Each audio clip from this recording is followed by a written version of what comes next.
taken care. I mean, you don't have to bother whether your computer is 5 years old, whether it will connect to the system or not. No. Your application server is capable enough of converting whatever is required the way you want it to make the speed faster as you need, depending on what kind of a bandwidth you have for connectivity. The bigger picture is you have clients, whether internal or external, connecting via internet to the load balancers, wherein the traffic is controlled, which in turn talk to the application servers. Application server in turn, as we said, talk to the backend in the background, depending on the database or gateway, archive, whatever services are required. So you have different kind of bullets being seen here.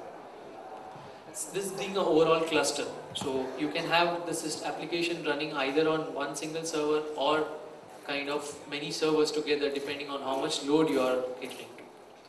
Let us have a closer look how a client looks.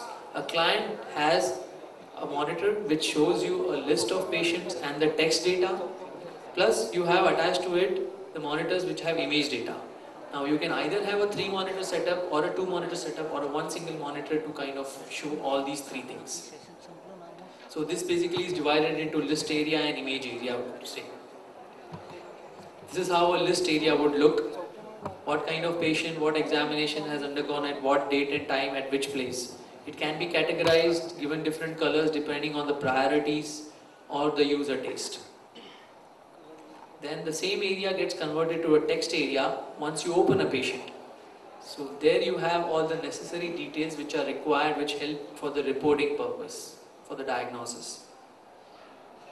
This area is where actually the report also can be embedded, where when the doctor talks or types a report, it can be kind of converted to text and can be shown out here. Then we have the text area, and the text area and the image area are always synchronized. You open a patient from the list area, the same patient image is open on the image area. So that is how the backend integration works. Coming to different type of workflows which are possible using the speech. A radiologist can do the reporting either by kind of recording his voice or typing. And the different kind of workflows which PACS makes it enable for a telemedicine or a teleradiology network is digital dictation, where a radiologist kind of records his voice, gives to a transcriptionist or a typist. The typist in turn converts the report and gives it back to the system. The radiologist approves it and you have the validated report.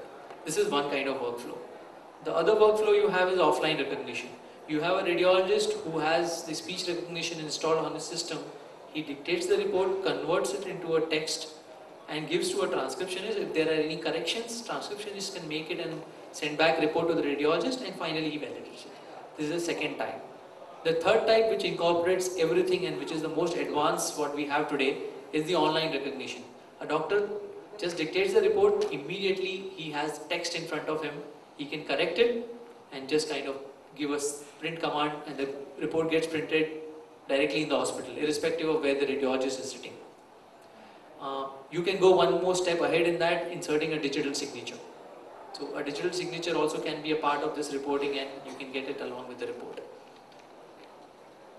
This is one of the sample architecture, what goes in the background, what servers are used and how systems talk to each other. I try to make it the session more simpler, and these were the few slides which kind of try to explain and put forward the word. I would say thank you all for listening to me, and in case of any questions I would be there to answer. Thank you very much.